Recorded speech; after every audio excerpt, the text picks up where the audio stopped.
Okay, well, the cold open is, of course, always with a guest. Yes. The fact that we have a guest. Yes, we have a guest on. Oh God. Yeah, no one posts like having a guest on. No one boasts like guest on. Boy. Yeah. See, this is what I wish I knew more lyrics to the song. I don't know Beauty and the Beast very well. I do have to say. I know that they have at Disneyland. They have a guy who is Gaston in like the normal thing, and I've seen footage of him. That might be the most fun job, like the most fun one that you can do on Earth. Oh yeah, is, sure. is being Gaston at Disneyland. Yeah. Like people challenge him to push-up competitions and shit, and he has to win. He has to be like a big, swole, stupid guy. That's his job. That's his job, is to be Gaston.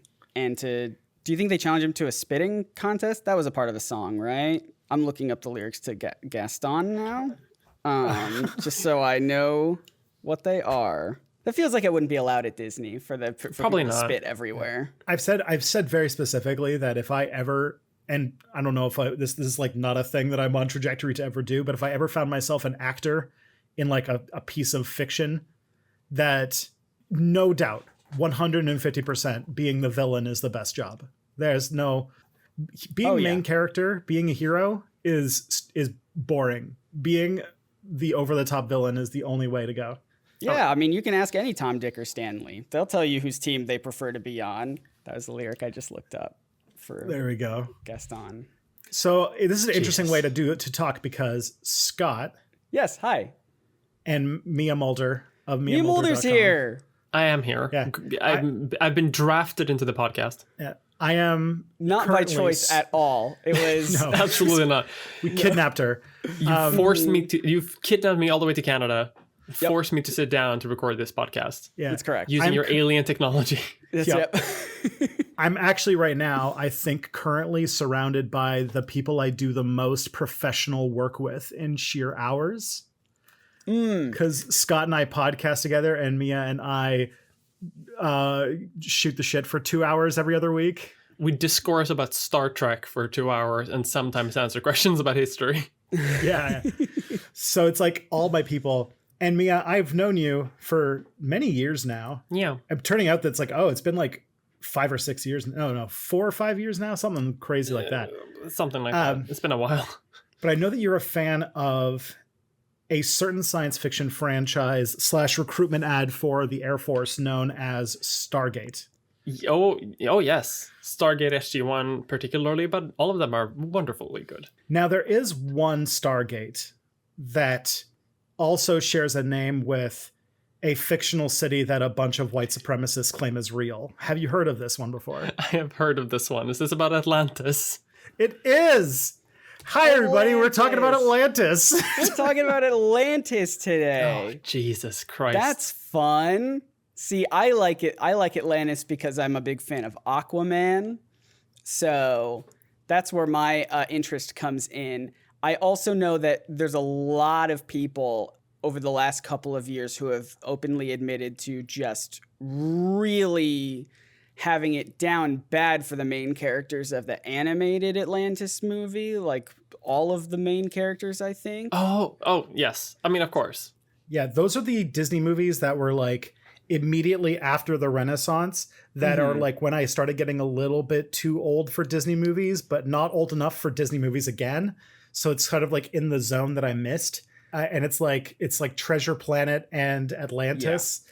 And apparently now we're like coming back and being like, actually, these movies, despite the fact they had a reputation for being bad, secretly slap. Oh, Atlantis is always slapped, to be fair. I feel like Atlantis slapped. It was written by, I believe, I'm going off of memory here, it was written by Joss Whedon. So is there a scene where like the main guy character stumbles into like a girl character's boobs? Because he does that a lot in his movies. Is there a scene like that, really? Kinda. Like, oh my gosh. That answers a lot of questions. That explains a lot about the movie, actually. There you go. Like, good bones. vaguely sexist. Yeah. All right. Fair enough. That's fair fair. enough. I'm looking forward to this though, because I've had moments when I've done like deep dives into specifically like Atlantis conspiracy theories, none of which involved aliens. So I'm very curious to see what your research has come up with. Well, what's interesting is that this is a podcast called "It's Probably Not Aliens," a podcast where we discuss ancient astronaut theory, pseudo-history, pseudo-archaeology, and UFO general crankery. My name is Tristan Johnson, and I have looked into the abyss, and the abyss has looked back, and I decided to dedicate my life to exposing cranks on the internet. And Tristan, this won't translate well for the audio because this is only an audio podcast, but Tristan does not even have his camera on today. And I think it's because he's seen so much that even if myself and Mia gaze at Tristan through the camera, through a Zoom call, just the energy that Tristan has absorbed into his mind's eye will radiate into us, and we'll all be affected. And we'd rather just that stay with Tristan. I've failed far too many sanity checks, so now I've turned into like a Lovecraftian monster that is a terror to behold. My name is Scott Nicewander. I know nothing about... I mean, I know some stuff about Atlantis, potentially, but I'm usually the part of the podcast that comes in, and I'm just here to... point out what things are and aren't written by Joss Whedon, I guess. Joss Whedon detector. Yeah. Someone needs to do it. But yeah, we also have in the studio today Mia Mulder, noted. Let me see if I can get all of these. YouTuber of self-titled YouTube channel Mia Mulder, podcaster, host of Sister Podcast, and the fellow Nebula family member of Leech Fest, a medical history podcast. It's a good podcast. And if you happen to be a citizen of the city of Stockholm, just also one of your local representatives. So somehow you are a podcaster, YouTuber, and local politician, and just alive at doing all three of those at the same time. Yeah. I wanted to, you know how a lot of people on the internet had like a couple of discourses like a few years ago being like, which type of content creator is like doing the most politically? Is it video essayists, or is it Twitch streamers who like do political debates? And I was like, fuck yeah, I'm just going to become a politician and I'll win any such debate if we ever have Discord like that again. It's Mia Mulder. That's who's doing the most politically. She will at one point have like a literal intersection that has her to thank for it. And everyone else will be like, yeah, I said enough tactical slurs on Twitch to convince people to not be fascists or whatever in some vague number that can't be verified. But like Mia can just point to like an intersection and be like, I made this happen. Yeah. Well, so there you go. Yeah. Just sucks I went into opposition, so I don't actually have any power. You see this intersection? I complained that they tried to build it. I tried to get them not to build it. Exactly, yeah. Or you see this street? This is where an intersection should be, and it isn't. And I'm trying to make that happen. The impact of opposition politicians. It's great. But I'm here now to talk about Atlantis in some vague way. And that the only thing I remember is from like watching weird crank conspiracy theories on YouTube.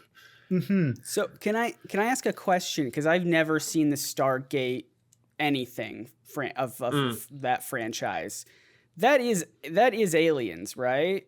Or is it not Aliens? Yes, that is Aliens. It's Aliens. That is definitely for sure Aliens. So for sure Aliens. So does the Atlantis one, is that also, is that Atlantis is Aliens? So do you mind if I take this one like as the resident like Stargate fanatic? Sure. Please. Yeah.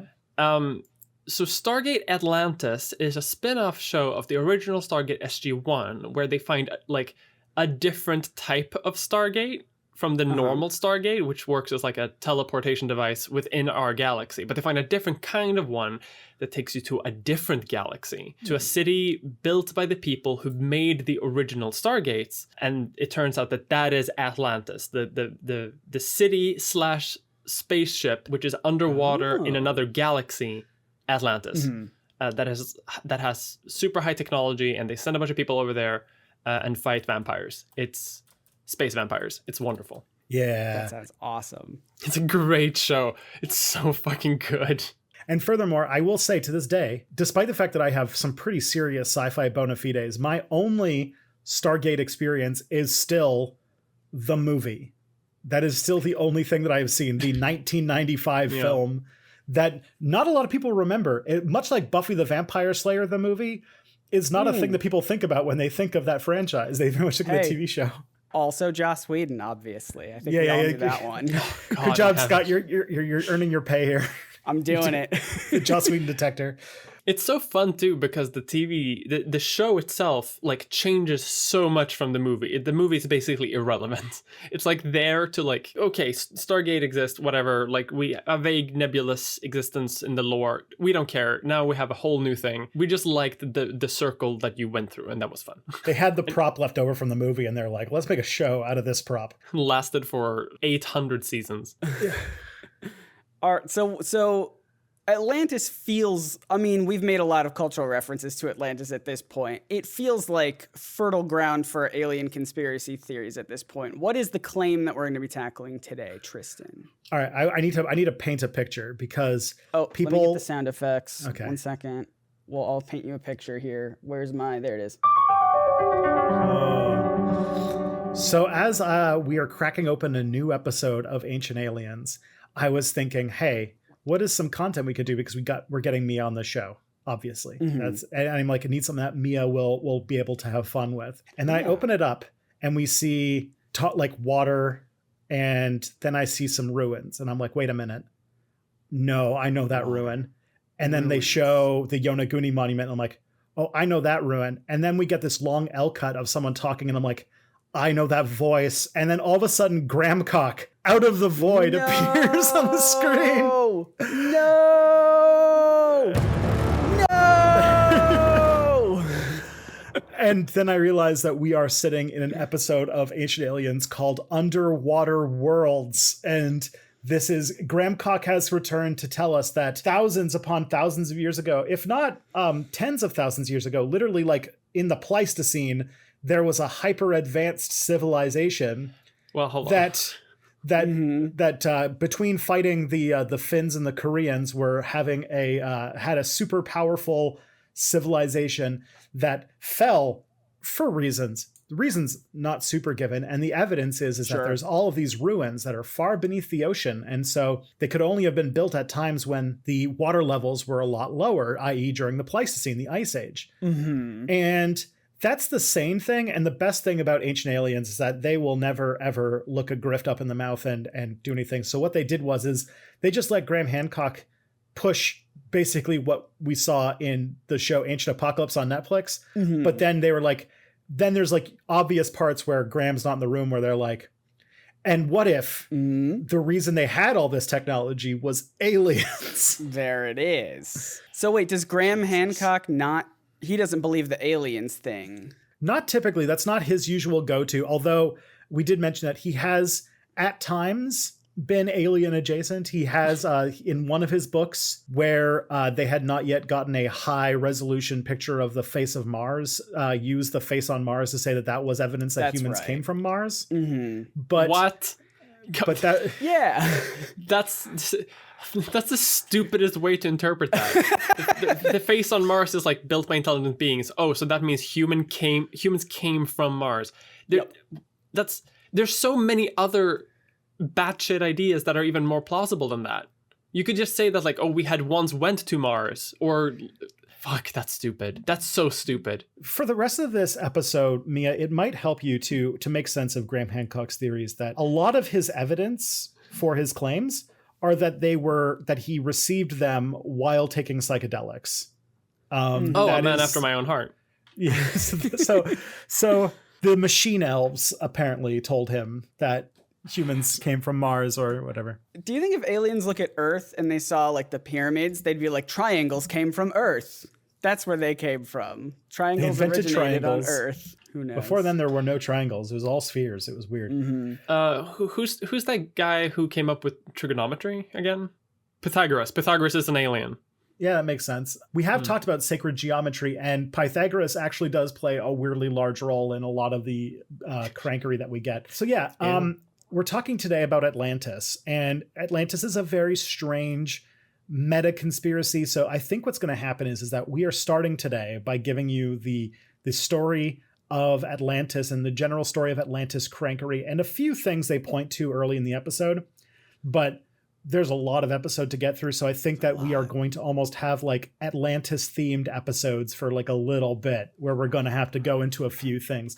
Luckily, the first couple things have either already been covered in this podcast or have been covered on a very unhinged 2-hour step back video I made earlier this year. So excellent. We could chew on a little bit of that, but I've talked often on this show about how the Atlantis people almost act as like a parallel line of like pseudo archaeological crankery aside the ancient aliens people.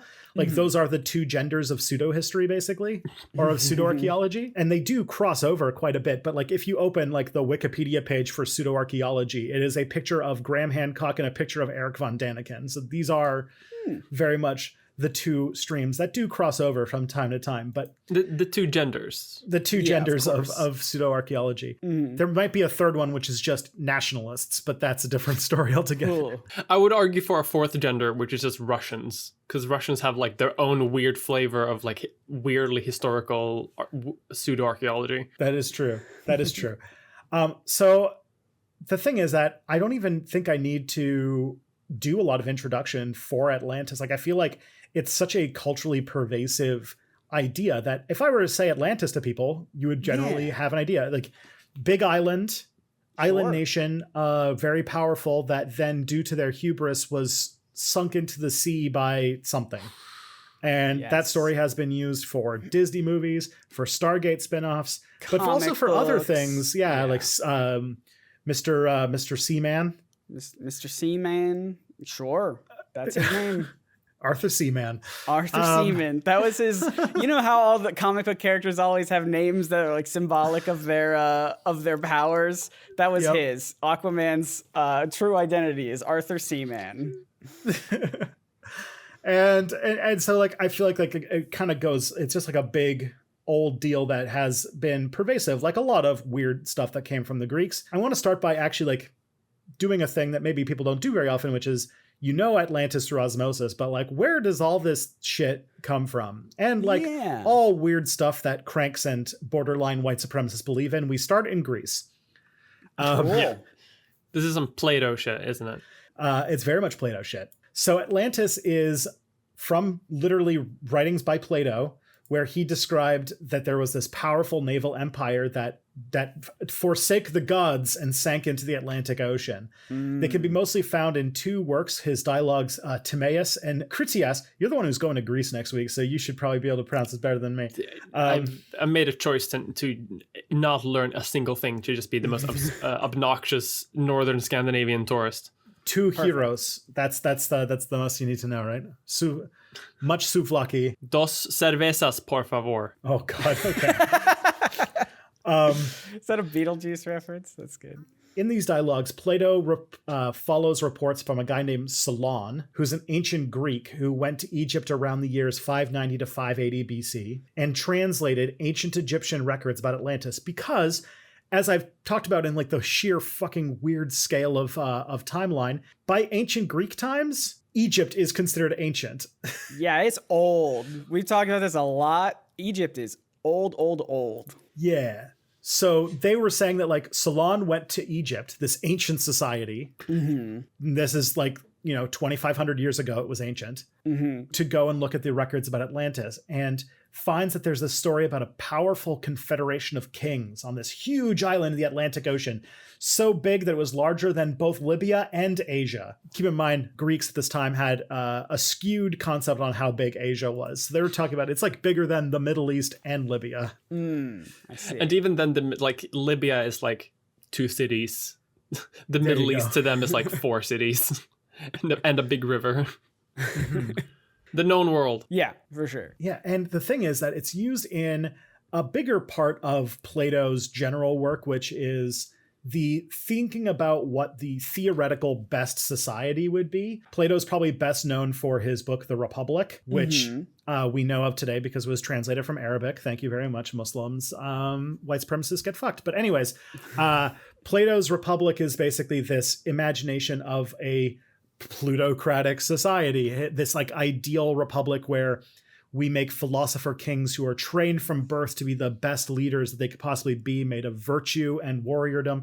A lot of very Greek type stuff. In the book Timaeus, Plato uses Socratic questioning to explore different ideas using Atlantis as a theoretical construct. Tell me, slave boy, about the best society in Atlantis. Yeah, exactly. That's a Socratic dialogue, isn't it? Tell me, slave boy. Yeah. Tell me, person I own. Tell me how smart I am. Oh gosh. But then what he does when he talks about his ideal society and this like perfect republic in Critias, he then goes on to talk about Atlantis and portrays it as basically the opposite of this society. Oh, bit of a twist. Really? So like Atlantis is like because they forsake the gods, and they are a little bit like Sodom and Gomorrah situation almost. Not too dissimilar, I would say. Yeah, it's described as, but in it, it's described in like very like lots of detail as an island, mountainous in the north, with a vast plain in the south, and sank because of an earthquake, and created a impassable mud shoal. Now, here's where we get to things that Ancient Aliens is instantly going, well, this is where you know it's aliens, because we established in previous episodes, if you've done your homework, you'll know that these people are aliens, because it was founded by Poseidon, who fell for a mortal woman named Cleito. And we've mentioned in this show that in Ancient Aliens logic, that all of what we think of as the pagan gods, all aliens, or They're alien aliens. human hybrids, one of those two. They're aliens, or they're people whose parents slept with aliens, and they're like, there's a lot of alien human love going around for sure. Yeah. So Poseidon falls for a woman named Cleito, and they have 10 sons, because this is Greek mythology. So everyone just every time there's a 1-to-1 ratio of having sex to getting pregnant, and there's also a 1-to-1 ratio of getting pregnant to having sons. Actually, in this case, 1-to-2, because they have 10 sons born as 5 pairs of twins. Oh, dang. Typical Greek bullshit. Yeah. That is consistent. Holy Yeah, cow. it's wild. That's, alien fertilization techniques. Yeah, one human, one alien, baby. You get one of each. The eldest of these 10 sons is Atlas, who becomes the king of the entire island in the ocean. So he becomes king of the Atlantic Ocean. Oh, that feels like that would be. I mean, that feels like a big job. It would feel like he's got like the weight of the world on his shoulders. Oh, See what I'm doing there. See what I'm doing. well Is done. that the same Atlas? I would not be surprised, because it is inconsistent, but inconsistent is the normal way that we think of. Because if I remember, Atlas is a Titan, so... See, I don't know. Oh, I just heard the name. And then he went on to become the grandfather of Ayn Rand. Mm-hmm. That's right. Gave us a big little shrug there. In Critias, we also learned that 9,000 years ago, a war broke out between the Atlanteans and those beyond the Strait of Gibraltar, or the Pillars of Hercules, as they called it, or the Pillars of Heracles, which is the term for the Strait of Gibraltar. Now, this is where people think that this happened during the Ice Age, just because in 500 BC they were saying this happened 9,000 years ago. So, which would have put it in the Pleistocene, and not just him saying a fuck long time ago. Yeah, this is the equivalent of us saying like 3,000 years BCE, the Finno-Korean hyperspace war happened. Exactly. According to the story, the Atlanteans conquered parts of Libya and Europe and enslaved their captives until, of course, they were overpowered by the mighty and powerful Athenians, known for being virtuous and good and powerful and on the side of the gods. And even though they were overpowered, so that they were never able to capture the Athenians, the Atlanteans were eventually defeated by earthquakes and floods, and apparently sunk in only a day. So that's a fun. Oh wow, fast. Yeah. If you check in Plato's writing, he actually includes the Chad Wojak to symbolize the Athenians, and the Soy Wojak to symbolize the Atlanteans. And then the opposite would happen during the Peloponnesian War, when the Spartans put them. The closest thing to real life Chad Wojaks, although that actually isn't super true. I've learned that a lot of our historical like uber warrior societies are typically just due to the fact like here like some good claims are like the ancient Swedes, the Vikings were considered the most nasty and like the most brutal warriors in history. Yeah. The Spartans, the most militaristic, organized fighting people of all time. Yeah. Turns out that these two places just have access to really good quality iron, and so their weapons just don't fall apart. So it's actually cost effective to go to war. Yeah. If you have any iron or steel like anywhere in Europe, like 80% of it is coming from like my backyard. Yeah. Mia's backyard. Mia Steel. Just like, what's it called? When you had that weird Maoist president a few years back and you all had to make steel in your backyards. Mia really took it to heart. Yeah, famous Maoist, Palme. That's a fun joke for like the 3 people of your audience who are Swedes. Olaf Palme, famous Maoist, famous participator in the Cold War. So yeah, so Atlantis collapses. But that is not the end of the story. But it is the end of the story because that is what Plato wrote about it. That's the end of his story. That's the end of his story. But there's a lot of theories that he might not have been the originator of this story. There are some other historians like Hellanicus of Lesbos who wrote about Atlantis, focusing on Atlas's daughters. Okay. And also some people believe that Plato might have borrowed the story from Hellanicus or an earlier work about Atlantis that doesn't exist today. So there's even a lot of speculation that Plato didn't invent Athens. He's just probably the recording that survives to this day and is most well known.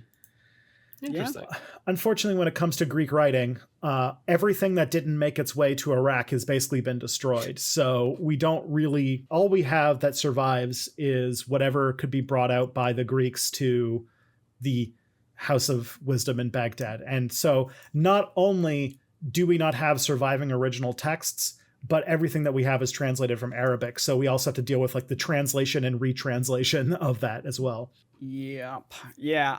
This sort of thing happens a lot with like historical text though, because I remember when I went to Bible college, a thing that I have to remind people of every month or so. That is also a thing that we learned about with like the gospel text of just like it is possible that there is an original one because some of them are very similar. Like the first 3 are very similar to each other, and then it's just like it's possible that they were all copied from a different resource that we don't have right now. It just didn't survive to this day. So it's called doing history, trying to look at like half of a destroyed piece of paper and inferring an entire civilization from it. It's a very hard job. Mm-hmm. And historians are hardworking people who I think, not to toot my own horn because I don't actually do this work. Other smarter people do this work, but it's pretty tough stuff. Yeah, the two of us as like YouTube historians being like, yeah, history is so hard. Yeah. I talk about Scooby-Doo sometimes, so... I saw a Twitter thread regarding this also that I quickly want to mention. That's like there's... after the fall of the Roman Empire, there's always been like this idea of various European kingdoms like forming out of the carcass of Rome, and one of them, which would have been in modern day Belgium, the only source for this having been existent at all is like from one source from a monk 500 years later, and now people are like might not ever have existed like at all. Oh. So like this whole like geopolitical entity that people have speculated about for centuries might just be like not at all have existed. Wow. Which is this wild. entity being Belgium. Belgium actually never existed. Does not exist. Has never existed. That's right. There is like a weird thing when you have to do when you're dealing with European medieval history, which is that monks have this thing where they believe that if the historical record discredits the Bible or doesn't like go with canon, that obviously the historic records are wrong and they're allowed to correct it. So there are some like there's I'm trying to, I don't want to like say anything inaccurate, but I do recall for a time people believed that Josephus, who was like this Roman historian, wrote about like actual firsthand accounts of Jesus's existence, which turned out later was like a thing they just added in later because they're like, well, he was in the area at the time, so he had to have seen it. So some monk was just like, I'm just going to add that in to make sure that that doesn't get Jesus made a cameo. Yeah. Speaking of that, I think using that data, I think I've figured out where Atlantis could have been, and that is in Belgium. Atlantis is like in Belgium. like Belgium, Atlantis doesn't exist. And because they're not Dutch, they like because you know that Atlantis could not have been in the Netherlands, because if Atlantis were sinking due to like waves or something like that, they would have just built dikes to like surround the city with walls, and it would have been fine. Okay, so let's see. Didn't the cartoon movie by Joss Whedon say that it was in Iceland or something? I think that's where it was. Have we looked there? Have we looked everywhere?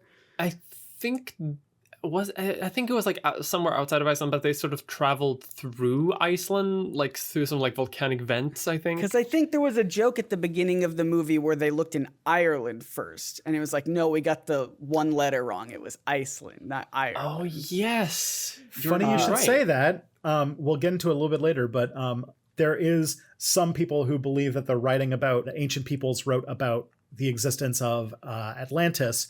And it turned out what they were writing about was Ireland. Really? Oh, okay. Yeah.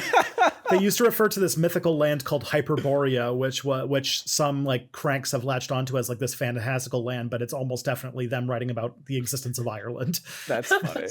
This perfect society has super advanced technology, beer, and it's the perfect land to be in. I mean, it's very pretty. It's just the people Ireland. are nice. Mm-hmm. I get it. Yeah. Yeah. It's nice. I would also mythologize Ireland. It's a living myth. Some Greek scholars have also seen that there's a lot of similarities between the way that Plato writes about Atlantis and about another city in Sicily called Syracuse, which is a city that Plato had been to. And so it could be that a lot of his details about Atlantis were actually just like taken from his trip to Syracuse, i.e. like Italy. So also, I guess Atlantis could be Italy. Could be Syracuse, the city in New York, obviously. Mamma Mia. Yeah, you're the progenitor of Mamma Mia's Law, which is an official rule on this show that we're allowed to make fun of any culture that had colonization. Yeah, do you know about this? Do you know that we named a law after you? Yeah, I've heard about this. If you invented fascism or did colonization, your culture can always be made fun of. Yeah. It's Mamma Mia's Law. Mamma Mia's Law, everybody. It's great. Cuca de meatball. Exactly. It's two rules, that and that anti-Italian racism doesn't exist. Those are the two things. There's also in Plato's writing, it does also say de cuca de meatball. He does say that. Oh my goodness. Thousands of years before the meatball, was Plato a time traveler? That's what he meant by like having advanced technology. They had pasta. They had pasta. Oh my goodness. Okay, we got stuff. We got to go. I know, we're getting distracted. Yeah, I'm sorry. This is an Oops All ADHD edition of this podcast again. Sorry, everybody. By the time we come to the next episode, I actually will be on ADHD medication, so maybe it'll be a bit better. Anyways. Wonderful. Me too. Yeah. If I'm ever invited back on, the same will be the case for me. We'll just be like all medicated. Fantastic. I'm currently podcast. medicated. I don't think it's. I mean, I'm definitely focused, but I also will take us off track immediately if I want to. Your job is to be entertaining, so it works. Right. So the existence of Atlantis after Plato popularized it has been brought up multiple times, just as like either a metaphor or a myth, or people speculating whether or not it was real. The question about whether Atlantis was real is as old as people knowing about it. The first person to talk about it was Aristotle, who was a student of Plato. And Aristotle wrote about Atlantis as being a philosophical myth, like a metaphor for the bad place. Crantor, who's another philosopher, tried to think of it as real history. But of course, because of the world we live in, we don't know exactly how Crantor made this argument, because all of Crantor's writings don't exist, and everything that we do know about Crantor's writings come from Proclus, who is a Neoplatonist who wrote about him hundreds of years later. Complicated. But have some stuff about, like there's a part, and I don't know if I got into it. I did not get into it because it was like about how there was this long bit of writing about whether or not Crantor believed in Atlantis and had evidence that Atlantis existed, that all hinged on, and I'm sorry to have to say this word in polite company, a pronoun. Because in part of the writing, Crantor uses the word he in referring to somebody and doesn't refer to who that is. And so they're like, is that Plato? Is that somebody else? Who is this? Oh, goodness. And that led to like a ton of debate. The woke left has infiltrated even this. Even ancient Greece. Atlantis. Ugh. Another historian by the name of Ammianus Marcellinus. So you know that we're getting to real boppity boopy time here. Reported that some of the Druids believed that. By the way, the Druids, for anyone who doesn't know, are sort of like the wise shaman class of ancient Gallic and Celtic people. So they're basically the people that people like with names like Ammianus Marcellinus were destroying and killing. But some of the historians would go and talk to the Druids and be like, hey, tell me about your people so I can go back and say that you do human sacrifice and are evil, like bloodthirsty monsters, so that I can further Roman propaganda. But they also sometimes wrote things that, like, the Druids believe that the Gauls actually have their origins in distant islands, and this is where things like Hyperborea come from, where they're like that the Druids claim that they came from some mystical land that could be Atlantis, and they're like, also could be Ireland. Could be Ireland. One and the same, maybe, perhaps. Mm-hmm. Yeah. And then because, as we know, that Christianity is a sort of syncretic religion with like a lot of Roman religion and a lot of other faiths at the time, other philosophers in early Christianity, but also some Jewish philosophers have written about Atlantis. Probably the most famous being Philo, who mentioned its destruction by an earthquake in one of his works, and basically try to talk about it as like an example of kind of like a Sodom and Gomorrah type story. And again, there were also splits on whether or not Christian writers believed it existed. There's some beliefs, some like Tertullian or Arnobius believed in Atlantis, but Arnobius also believed that it had gone to ruin because it was run by pagans. You know, gotcha. Sure. So everyone's if they believe in it, they all have like their own ideas for why it was sunk, and of course, it's like they did the thing that I'm against, which is why it's gone now. Yeah. But it makes so little sense to just be like, oh, it fell because it was run by pagans. But so was like almost every single city at the time. Stop asking completely this rational one was questions. Super pagans, okay? They were the most pagan. Yeah, Jesus does not know of Atlantis. It is true. But another time when Atlantis came up was in the work of a guy named Cosmas Indicopleustes, who used Atlantis and proof that Atlantis existed in the 6th century to overall boost his theory that the world was flat. Which was going against common perceptions at the time of the world was indeed round. And he was like, no, it's actually flat, and used Atlantis as part of his argument. Yeah, Atlantis exists, therefore, flat Earth. The world's flat. Yeah, could you explain? Is there any more detail on how those two theories work together? Was the idea that Atlantis fell off of the edge, or was it literally? That's why we can't find it. That's why we can't find it. It's gone. It fell off ages ago. We can't find it. Scott, I love you. Yeah. I am not learning Middle Greek in order to be able to answer this question. Fair enough. Because this is like a Byzantine merchant who wrote about this. If any listener knows, please let me know. I'll have you know. This is like the Donald Trump of his age. It's like a businessman. Mm-hmm. I'm telling you, the Earth is flat. I know. I've been to Atlantis. They've told me. Exactly. I have the best earthquakes. But all of the Christian scholars did agree that Plato and Aristotle writing about Atlantis were just borrowing their ideas from Moses. So they were like, obviously these pagans didn't know what they were talking about. They just borrowed it from Moses. So like that's like kind of like Middle Ages stuff. But once you get into like more modern era type stuff, you still have Atlantis come up from time to time because relationships with Greece and Plato and such are a big part of understanding the early modern world.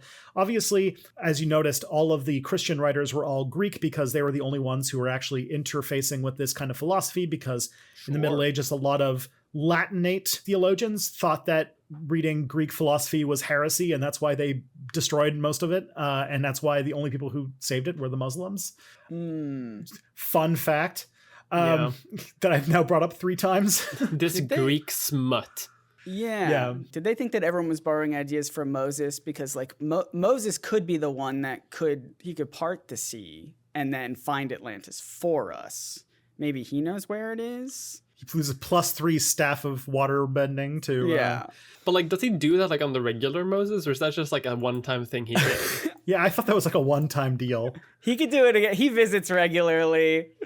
That would be. He's like, I'm hungry. I'm gonna go park the sea to get some fish. I just imagine him crossing the sea and being like, "Oh shit, I left my wallet on the other side of the Red Sea," and he parts it again to cross over and grab his stuff. So like stories about like Atlantis was always sort of, minor stuff, wasn't really a big deal until a person who tried to make the argument the Earth is not round but indeed pear-shaped.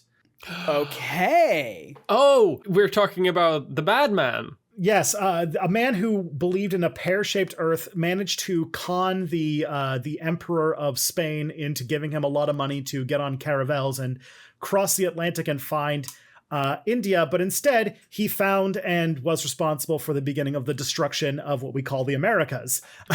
This is Christopher Columbus. I've heard of this person. Very soon after the discovery, in the way that like the meteor discovered the dinosaurs of the New World, the Europeans found this whole new continent. And when they were talking about like, oh, wow, this is like this lost continent. Is there anything in our writings that might like give us an idea about this? And they were like, oh, possibly when they were talking about Atlantis, they were talking about the Americas.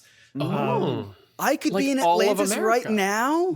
And they did say it was bigger than Libya and Asia and America. Both of the Americas are pretty big. It's pretty Not as big as all of Asia, but yeah, pretty big. Pretty big. The one case I found is from the 17th century of like trying to make this example, which is a guy named Francisco Lopez de Gomara, who tried to say that Plato was referring to America. Other people also wrote about it. Francis Bacon, Alexander von Humboldt, Johannes Burcherod basically tried to make this argument that Plato was literally true. So he was writing exactly about Atlantis, but it was the Americas.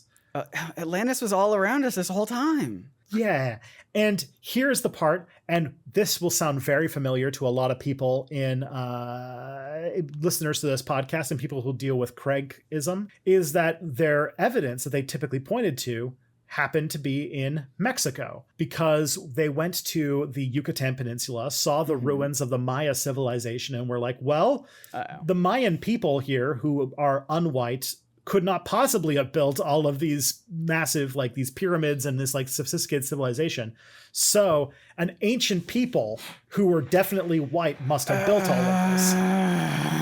And so different scholars, one example being Charles-Étienne Brasseur de Bourbourg, and other people like the most French name ever. And people like Edward Herbert Thompson and Augustus Le Ponion started to build what was called this idea of Mayanism, which was that the Atlantis and the Maya culture were connected.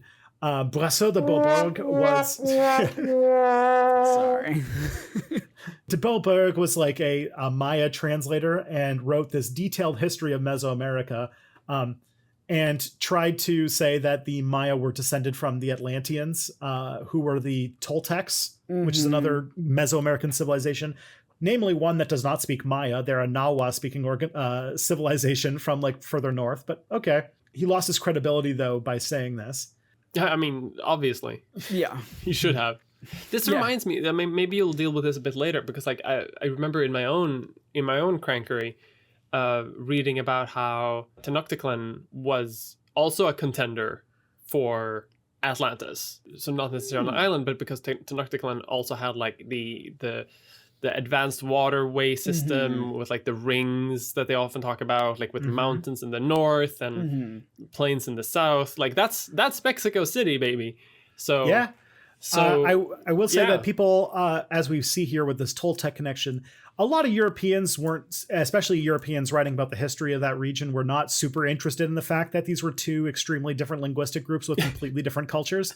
So Tenochtitlan or the Maya were all just sort of Mayans to them for a lot of it. So like you know those people. Yeah. Generic American indigenous people. Yeah. Yeah. And of course, none of them could have been able to actually build it, despite the fact that like Hernando Cortez literally met the Aztecs who were literally living in the city that they had built. But okay, whatever, guys. This is Atlanteans, aliens. We're hitting levels of racism that we do not even conceive of today. We're inventing new kinds. Inventing new kinds of racism is basically the European pastime. So legitimately, yes. We're very good at it.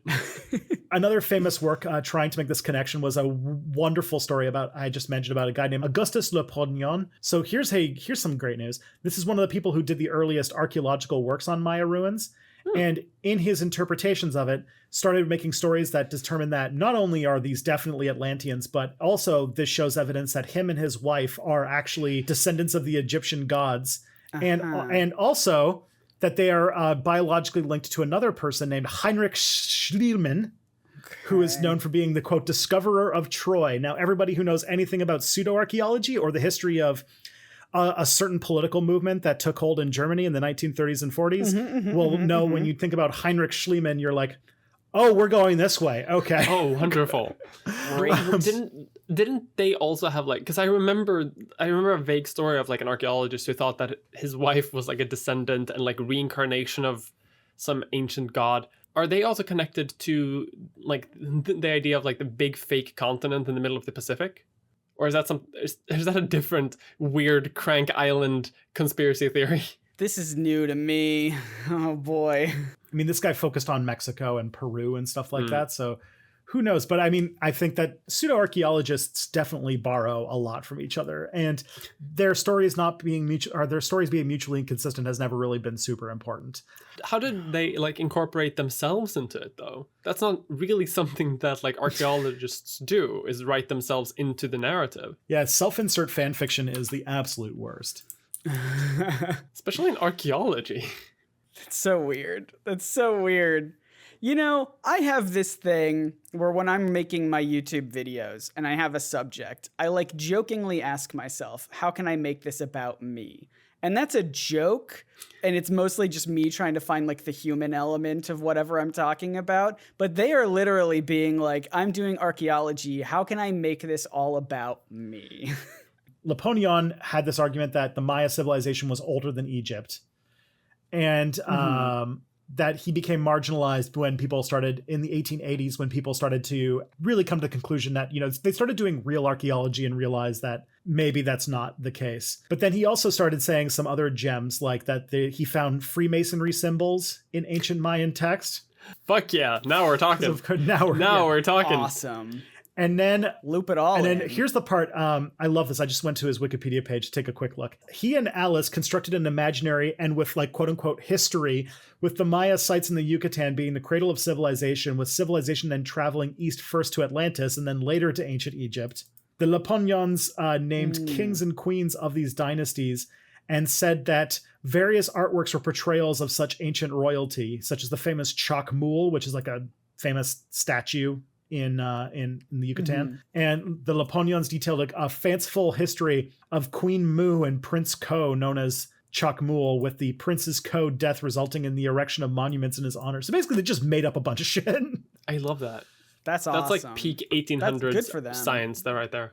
Yeah. And that all comes up to the big one, the one that really put Atlantis on the map, which was Ignatius Donnelly's 1882 book, Atlantis, the Antediluvian World, which really put like, was Atlantis a real place? Is all of this crankery true? On the map. Ignatius Donnelly wrote in his book that all ancient civilizations, this is basically the forefront of all modern like Atlantis pseudo-history people. All ancient civilizations, especially the non-white ones, descended from a technologically advanced Atlantis that also was linked with the biblical Garden of Eden. Of course. And that Atlantis was then wiped out by the Great Flood. You got to just take everything and make it make sense. Yeah. All right. And now this has basically been the general push forward for a lot of spiritualists or pseudo-historians or pseudo-archaeologists about like, here's the explanation for how non-white people moved Big Rock. White people taught them how to do it, or white people did it before them, and then they just lived on it, that kind of thing. And then white people were too good and too cool, and they had to be wiped off. Exactly. Yeah. This book got picked up by another wonderful person, a real, who probably needs an episode in her own right, a real girl boss of pseudo-history and weird esotericism, a wonderful Russian woman by the name of Elena Blavatsky, who founded something called the Theosophy Society and basically made a weird religion called Theosophy, or Theosophism, or whatever you want to call it. All right. So we're moving great. we're moving away from pseudo history and we're doing pseudo herstory, right? Is that what we're doing? Let's go. I would do an Elena Blavatsky episode, but I also remember that there is a Behind the Bastards 2-parter, and I'm already called less good Robert Evans. I don't think I should be doing like exactly his thing. I don't know. If people want it, we'll do it. Yeah. But Theosophy is basically this religion that was started in the late 19th century, founded by Elena Blavatsky, who was this Russian immigrant, and basically believed that she had gotten a bunch of hidden truths about the world from a group of just vaguely Eastern mystics who have the secret of how the world works, that she is the only person who got to talk to them and has all the facts. Yeah, that's called magic mushrooms. Precisely. Yeah. But her work is basically behind what modern day would be like modern occultism or Western esotericism. And a lot of older philosophies were roped into it, like different Hinduism, Buddhism, but also things like Neoplatonism, which wrote about Atlantis. And because she was basically just, chewing up anything that she could get her hands on, she also used in her book, The Secret Doctrine in 1888, talked about Ignatius Donnelly's theories in her book, and stated that the Atlanteans hit their height between 1 million and 900,000 years ago. Okay. Wow. Sure. That's pretty clean. Yeah. Yeah, but they destroyed themselves because they misused their psychic powers. Oh, they had powers now. All right. Which, by the way, I should say, like Blavatsky, but especially Ignatius Donnelly, are Graham Koch's like major inspirations. And Graham Koch has said that people moved big rock in the past using psychic powers. Using their psychic powers, yes. That they achieved by doing psychedelics. The magic mushrooms. You were not far off. I'm telling you. Like, that's incredible. I haven't had that effect on myself, though. I haven't developed. You ever get so high you build a civilization? I'm in politics, maybe. Shit. No, but that's so that's wild. Also, but I'm still kind of hung up on the whole. They reached their height between 1 million years ago and 900,000 years ago. Yeah. Yes. What the fuck was happening on Earth 1 million years ago? Humans didn't exist. We were not here. The precursors to humans also not existing yet, right? Like, we're a few steps removed. Like 1 million years ago, I think you're getting close to like something that would become human soon. Mm-hmm. But like 1 million years ago, let me just try to like get an idea of 1 million years ago. 1.9 million years ago was the evolution of Homo erectus. Okay. To give you kind of like a timeline on this. All right. So the Homo erectus civilization was Atlantis. Mm-hmm. That's what it was. Yes. Yeah, we were like in the mid-Pleistocene. So it's there crazy was how Plato knew this. Yeah. Let's just say that very few things actually survive from this period. This is when we have like the stone tool culture and like like we can't refer to things as any more than like the shard culture, because that's all we have, like a shard of pottery, and then we're like, well, we knew something was here. We refer to times 10,000 years ago as being like the like Stone Age. So 1 million years ago is like that times 100. Like, so like fragments of bone, like levels of, Exactly. And this is like, the very beginning of like humans, something like humans coming into existence. This got picked up by other theosophists, people like Rudolf Steiner or Annie Besant. And they wrote about how a lot of their origins of their practices come from Atlantis. So that's a big one. And a lot of people wrote, like one example is Egon Friedel wrote a 1940 book that looks at the history of the ancient world and begins with Atlantis.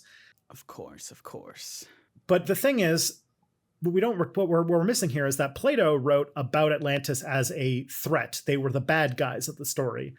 But now they're considered a cultural hero. Yeah, they're cool. Here's where things we're going to get, where of course we're going to get here. And Mia, luckily you're here to help me with this. Yep. Contrary to Plato's view of the Atlanteans as a military threat, Blavatsky saw them as cultural heroes. And the fourth step in her concept of racial evolution Oh no. Because the Atlanteans were the fourth root race, which were succeeded by the fifth, the Aryan race, which she identified with the modern human race. Oh no. Yeah. Right. Yeah. So Blavatsky was influenced by an 18th century astronomer named Jean-Sylvain Bailly, who redefined the myth of Hyperborea in Atlantis and represented the Atlanteans as olive-skinned ancestors of modern Native Americans, Mongolians, and Malayans. So trying to claim that all of those civilizations were just ancient white people. In the early 1900s, German occultists, one example being Guido von List, reimagined the Atlanteans as the superior Nordic race, and they gave birth to organizations like the Thule Society, which is one of the primary influences of the National Socialist German Workers' Party. Yeah, I've heard of the Thule Society. That's Jesus Christ. This got bad real quick. The Nordic master race of Atlantis. Jesus. And so this concept of Atlantis got picked up by some interesting people with names like Alfred Rosenberg and Heinrich Himmler, who got... Himmler was into all sorts of crazy shit. Yeah, and this was very much his shit. They spent like money trying to send German archaeologists to go find Atlantis for this shit. So it's like... Oh, should have spent more money. Should have kept sending them. Yeah, and so here's what happens, as we know, is that this we've covered in this podcast a couple times. When the when the Nazi government fell, a lot of these more weird esoteric Nazi ideas still persisted, and esoteric Nazism moved in a lot of strange directions. One of the things that it did is that their ideas started to get picked up by the New Age movement, and people don't really get this across, but the New Age and like sort of spiritualist movement in the Western world has borrowed a lot from like esoteric Nazism. And this is why it's not too surprising you see things like Instagram spiritual gurus falling for QAnon and that kind of stuff. Like there is a thread to like spiritualism and psychics and like UFO people, and this connection to these ideas that were promoted by the... Not even like you just call everybody Nazis. Like, no, like Heinrich Himmler. Yeah. Like the New Age movement and like crystals and that like spiritualism generally, it sounds super like nice and wholesome, but there are Hitler particles all over that. Like Hitler particles. There are Hitler particles, Hitler rays coming off of that like crazy. Like that's I didn't know about the fact that like they had that strong connections though, but when I made my video on transvestigation, for example, which is like a very like this idea that like the world is run by secret transgender Jews, and that everyone you see in media and every celebrity is a secret trans person, a lot of those people come from the New Age movement, and a lot of them are also like have questions on the Jews and like want to discuss the international Jewish question. And it's like, it's very difficult because I've always imagined sort of like people who like crystals and hippie bullshit like that being like very against that. But the overlap is so significant. It's actually quite scary. I think there are like a lot of innocent, like I don't think that like every person who's into spiritualist stuff is like a secret Nazi, but what it is that they buy into these ideas, and that a lot of it reflects like fascist thinking or fascist talking points. And they don't, like, to many people, they don't think that deep about it. They don't go into the history of it. They're just like, oh, this is like cool stuff to find spiritual meaning in a world where community has broken down and we're all autonomous agents alienated from our labor and have no connection to anything. But so this is the way they find some sort of meaning in their life. Sure. Cool, whatever, go with the gods. But yeah, it does still, like, in its influencer world and in like the deeper stuff, you do find that it has its connection to this fascist stuff. And it also means that by people buying into it, even in like a casual fashion, that you're sort of like one level down on the radicalization funnel towards this kind of thing. They're already predisposed to buy into these ideas. And that's why like the show starts with like, hey, did you see this place where there's like cracked stone and you see like this line of rocks that all have cracks in them and they're at a semi-regular interval? Well, that's a road, baby. That can't be a really well-known geological phenomenon that we have seen multiple times in multiple places. It has to be. and they call it the Bimini Road. Or another famous one is they find a bunch of kind of cracked stone because what happens is like if you have multiple layers of stone that are different densities, but they bend because of like, tectonics and stuff like that, they'll crack in an uneven way. And like one layer will be cracked off and another one will not, or it will at a different place because of different hardness of stones. Sure. And it'll look like it's breaking in like a very regular or almost man-made pattern. Another example that was brought up in the first 5 minutes of this was the other place where we saw this, which was in Yonaguni, which is near the Ryukyu Islands in Japan, which we did an entire episode about, where they claim that there's these underwater ruins that are actually just natural rock formations, and we didn't. They're just rocks. Yeah. If you look, it's like, when you look at it from one very specific angle, it can, like, one of them looks like a profile of a human face, but then from any other angle it doesn't. It just looks like a rock. But you take one picture from one specific angle, it looks pretty convincing. Yeah, if you really want to deep dive on this, because I know that we're getting a bit over time, if you want to deep dive on a lot of the claims that surround Atlantis, I'd recommend you listen to our Yonaguni episode. And if you want to, I did a 2-hour video that nearly killed me as a human, where I responded to basically everything in the Netflix documentary that Graham Hancock was responsible for. That a lot of this episode is basically like the same kinds of arguments. And on my YouTube channel, it's Response to Ancient Apocalypse. It's a good one to kind of get your on. But to put the thing to bed, most scholars today agree that Atlantis is fictional. There is debate over whether or not Plato's story was inspired by different things. People suggest that maybe there were Egyptian records of natural disasters, like things like this, or things like the sea people, and the sort of histories that led that surrounded the Bronze Age collapse might have been like spread into myth and turned into something like Atlantis. Yeah, because there are also records of multiple coastal cities around like the Greek world at the time who did sort of fall into the ocean due to earthquakes. Like that is not like an unheard of phenomenon at the time. Yeah. Earthquakes are not an unheard of thing in like, Asia Minor / Greece. So it's the idea of earthquakes are a big part of their background. And like in the 1960s, we started to get a better idea of continental drift. And we learned very quickly that plate tectonics really aren't conducive to thinking that a city can, or a continent can collapse into the ocean overnight. And many people who study Plato pretty much believe that Plato used Atlantis as a fictional device to think about the concept of government and power, because if you know Plato, that's what he was primarily interested in. That's the kind of stuff he wrote about, was like, what is the ideal society? How should government work? How should people be with each other? So the fact that he randomly has this example of Atlantis should more speak to like as a metaphor, because Greeks loved fucking metaphors. It's like reading 1984, and in 2,000 years, people will be like, well, did those societies exist? Maybe not. Maybe. Where is these states? Who knows? Yeah, in Critias, the writings even show that like the Socrates' hypothetical society juxtaposed with Atlantis shows that it's being used in that way. There's also the fact that in context, like Plato might have been warning about at the time Athens desiring to build its navy and to be more of a naval power, and Plato was sort of speaking against militarization in that way. Oh, interesting. So like there's a lot of bigger context about this. I love the idea of Plato just making up this entire city being like, you know what, ocean's bad, folks. These people, don't know about them. They fell into the sea. Bad news. Ocean's bad. Don't do that. Just say no to ocean.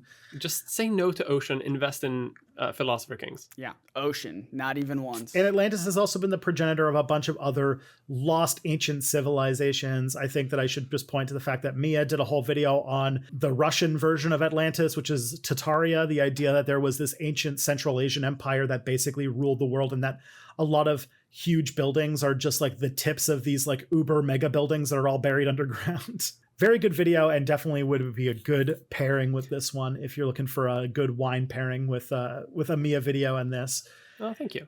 Yeah, and if you want the opposite of Atlantis, I I think it's the 1995 movie Waterworld, where everything is wet and there's a mythical dry land that people are searching for. By the way, Whedon. Waterworld had rewrites done by Joss Whedon. I had to mention that. Yep. Perfect. Oh my God, are you kidding me? So that's why the scene where the boat falls into the woman's boobs happens. Okay. Yep. He always has to include a scene like that. But there is kind of a scene like that in Waterworld. I kind of like Waterworld, but now it's ruined. Oh boy. I'm so sorry. This also gets into the fact that, as I mentioned, Atlantis plays a lot into current ideas of white supremacy.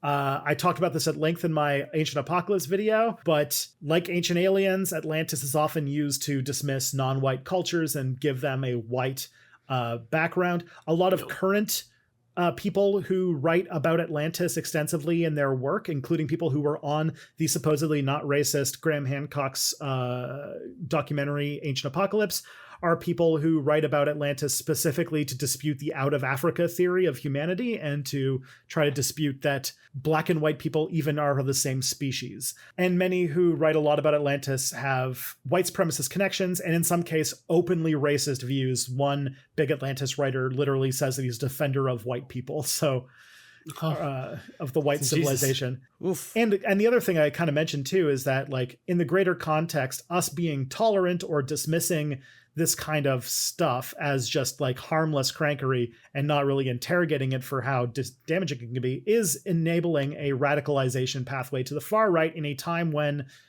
we really need to be not doing less of that, my opinion. Yeah. I remember, on the same vein, I remember seeing, when I sort of like watch a lot of conspiracy videos like that, like a lot of those conspiracy videos are made by people who are conspiracy theorists about all sorts of things, like including, like I mentioned previously, like the international Jew and things like that. But also when even like pretty like fairly harmless in quote unquote videos on YouTube about like where could Atlantis be, and like there are some places that like place it in West Africa, for example, and have that be like the true location of Atlantis, and they find like evidence for it. They oftentimes base that on ruins or tool remnants of societies that come from West African kingdoms and empires that have existed in that area, and just like dismissing them as being like, well, that can't come from them, that has to come from like something Greek adjacent, because it sort of like matches over somewhat with like some of Plato's writings, instead of just having the much more obvious answer of like, well, it's right next to some already well-known established empires. Yeah. It's probably just like part of that. Somebody should probably mention to them the richest human being who ever lived, who, when he dropped into towns on his way to Hajj, would disrupt the entire economy by spending so much silver it would inflate the price. It would cause inflation. Jeff Bezos? Yeah, Jeff Bezos. No, the richest person who ever lived in history was Mansa Musa, the great king of Mali, who on his way to Hajj, so basically in his travel across like North Africa, spent so much silver everywhere he went that he actually like caused inflation. Speaking of Mansa Musa, I've been wanting to bring this up and like humble brag about it a little bit. When I went to... I am Mansa Musa. No, I'm not Mansa Musa. God. When I went to art school like a couple of years ago, like I did theater things, and I had a teacher there, and his name is Dani Coate. He's a wonderful teacher in acting and stuff like that. And I don't remember what the name of it is anymore, but there's a certain type of like social class, an hereditary social class in ancient Mali society. And Mansa Musa essentially had like a court poet whose son would then go on to become that court poet, and then that would just like continuously go and go and go and go. And my theater teacher is one of those people, like, because that court poet position, that tradition is still ongoing, even though the empire doesn't exist anymore, and even though there's no court to be in, but like they still have the storytelling tradition ongoing. So I have 1 degree of separation away from someone whose family has been in direct connection with Mansa Musa. You're probably closer. You have fewer degrees of separation to Mansa Musa than most people. I think that would be a good way. Yeah. And now we know, Tristan and I know that we have at least a little bit of degree. So if I need to ever call Mansa connection Musa, you know who to talk to. Yeah. Uh-huh. I need a few pounds of silver for some car payments in the future. But though, if you care about those kinds of topics, I was about to say, you should probably go to @probsnotaliens on Twitter, but I literally just officially uninstalled Twitter on my app, on my phone today.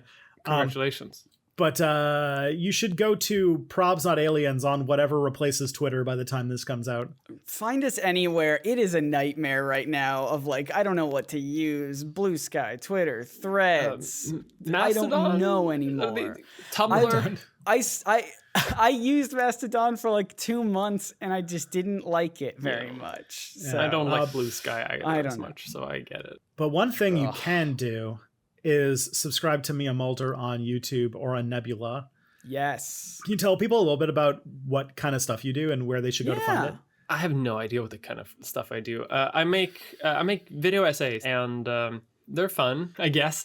I do topics about trans issues, typically sometimes a little bit about history. My last video was about Star Wars, and my next video is going to be about the stock market. So I don't know. It's a wide range. Of bullshit. You tap into your secret love of the stock market. You said before that you had been compared to being a worse version of Robert Evans. I've been multiple times compared to being a less good version of Philosophy Tube or ContraPoints. So if you like that kind of shit, you can watch my videos. You're also a podcastress. Very listen good. to Leechfest. It's a medical history podcast, which is maybe the most serious thing that I actually do. Not the politician part. Not really, honestly. If you want to have a serious podcast about medical history, go listen to Leechfest. It's a good one. Mm-hmm. We just made an episode about typhoid, so that's fun. Ooh, Typhoid Mary and things like that. It's fun. Not typhoid. Typhoid is not fun, but podcasting. I was gonna look it up because I think I'm trying to remember the first YouTube video I saw of yours, and the one that's coming to mind, and I thought it was older than this, is the one that you did on What 3 Words, which is a thing that I had never heard about ever. And then I just clicked on it and I was like, what is this about? And it was extremely interesting. Mm-hmm. So thank you. I will say that you have a way of making topics that I've never even heard about very, very interesting to learn about. I'm glad you think so. That was a fun video. Yeah. It was very fun. Now, Scott, if I needed to learn about young justice and why isn't anyone just quote unquote whelmed, where would I go? That's a good video. Hey, that's a good video. It's 5 years old at this point, but I'll let you have that one. Because I use that joke. I still make references to that video in my current videos today. I make videos, everyone, on my YouTube channel, Nerdsync, NERDSYNC. I'm trying to make a whole bunch right now. Maybe it's going to be the summer of Scoob. Who knows if I get stuff out. Right now, hopefully, there should be a video of me and my partner Emily playing through a Game Boy Color Barbie game for the new Barbie movie that's out. So yeah, right. It was very fun. So you can watch that.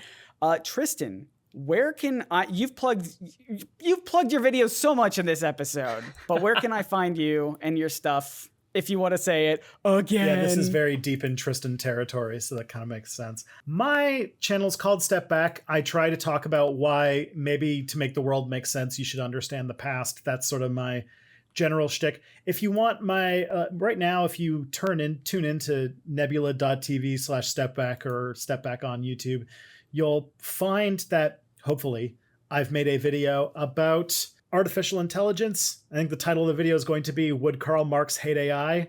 The answer is that it's kind of complicated. The answer is he's dead. He's dead, yeah. Who knows? He has other things to worry about. But other than that, if you want to get this episode early, if you want to listen to next week's episode, you just have to go to nebula.tv/probablynotaliens and listen to that, because it's going to be great.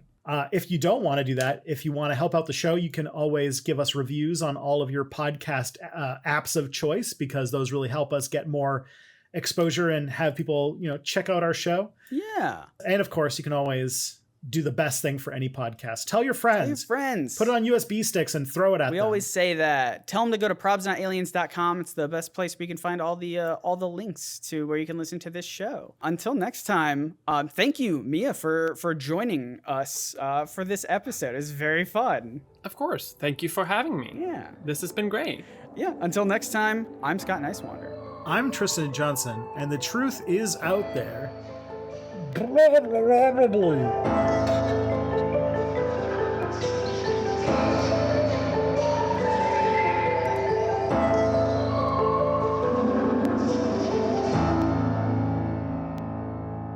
no. Because it's underwater. Because I don't know, my hubris against the gods. I have been struck down.